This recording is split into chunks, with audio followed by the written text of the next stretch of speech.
hiding inside my sleeping bag under the covers, etc. in what used to be Paula's bed.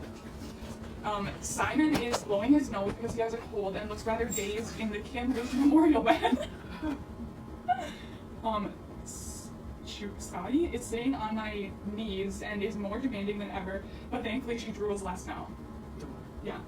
The room is a mess, but it has the discreet charm that only the Corday Joff interior decorating team could provide. I haven't looked out the window yet, but it seems to be another windy, sly, and rainy day.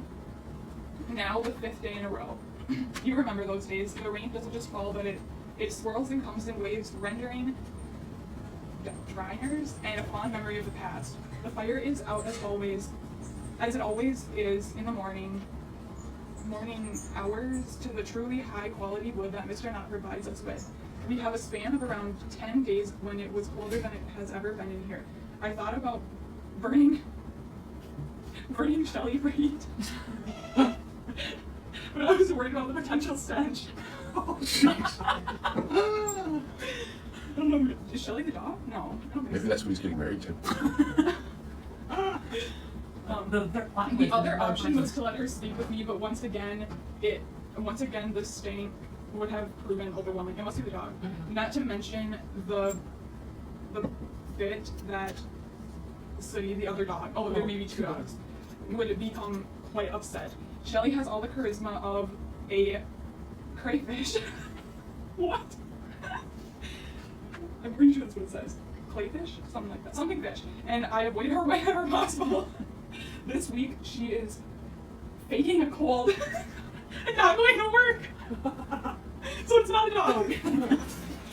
Morning. Instead, she sits around and plays her terrible records, singing along with them for our listening pleasure. Do you remember the night that she sang 12 Days of Christmas with us? Life at the ranch is very good, although a bit different. As you probably know, there are only 4 of us upstairs, although Alex now sleeps in my old room. Marla is very nice and would have fit in just right last semester. So this person must have studied abroad and then left. She is from U of I, so that must be Illinois. Or Iowa. But usually U of I is Illinois. Mm-hmm. But you never know. An English major in a sorority, but the last thing she is obnoxious. She's very funny and friendly, and out of the new people, she is easily the best one for addition. I want to know where this is. Addison is the town? It's in Canterbury. No.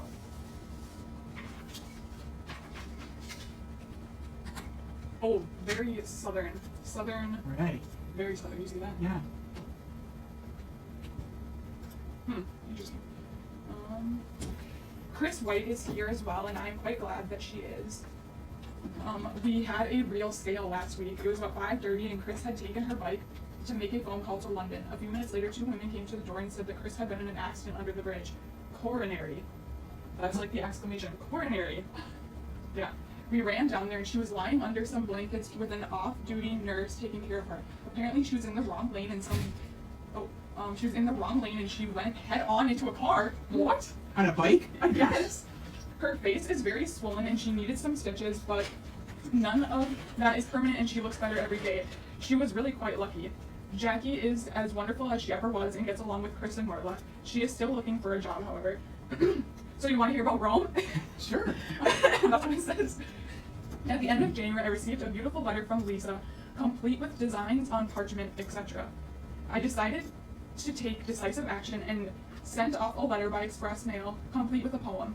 I kind of had to because my email parts? I don't know what that. Hopefully that lady got that one instead of 4 years later. My email was only good until February 20th. A telegram from her, I called, and before I knew it, I was off to Rome. About 3 hours out of Rome, I panicked. After all, what was I doing? A descent into the unknown, no question about that. Well, I got off the train and met her at the info desk. Hi, I'm Matt. Hi, I'm Lisa. Weird. We proceeded to talk about everything in the universe for 9 hours straight. Holy balls. That's what happens when you don't have phones, I guess. That's not in the letter. It was going like that the next day as well, and while we were in the midst of a cuddle, She said that she wanted to go to her studio for a while. I understood it was like she really had a need to go there. Lisa is very self-involved and quite observed with her art. Basically, it is the most important thing in her life. At the same time, I was in the midst of an important period of self-discovery because she was treating me as a fellow artist. She loved my poem. And just by talking about so many important things, while the mind was setting land speed records. What? The problem was that I never fully came down from that, and she almost completely missed my crazy side. That the last night we were talking about how we both kind of reacted to the first day, and she said that she could feel herself being taken away from her work, which was quite unusual for her, as well as quite significant.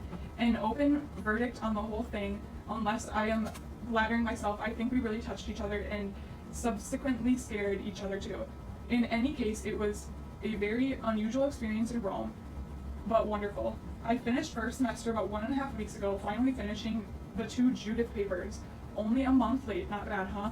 My work habits, now we're going to the backside, we're almost done, truly suck, but with only my CCC class ungraded, Lauren, I read this almost this whole thing. I have all A minuses, which will be solid A's in my transcript. It is their fault, Luke. Oh, he called her by her last name. It's their fault, Luke. They reinforce all these habits. This semester, I only have 3 classes: seminar on Eliot Smith and modern European thought. Do I do any work? Do I care?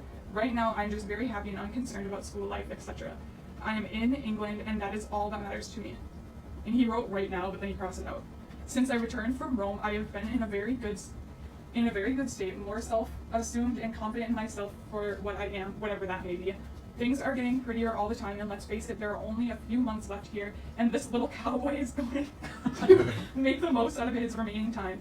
Over break, my parents are coming for a week, and in the other 2 weeks, actually 1, but I'll just say that my watch stopped. But Christopher and I are going to England and Scotland.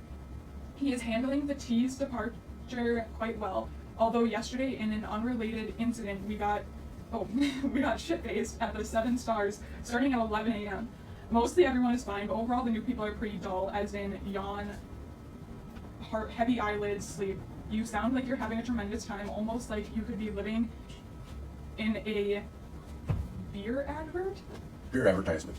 Oh, okay. The snow has been falling all day. You have been riding in the North Woods for 6 hours now, come Miller time. Beautiful. Thanks so much for the letter and for your patience. My sheep misses what? My sheep misses you, and so do I. What? I hope you really got sheep. Yeah. A letter came in the mail, and it was from Wait, I sent his letter 81. From the post office. My sheep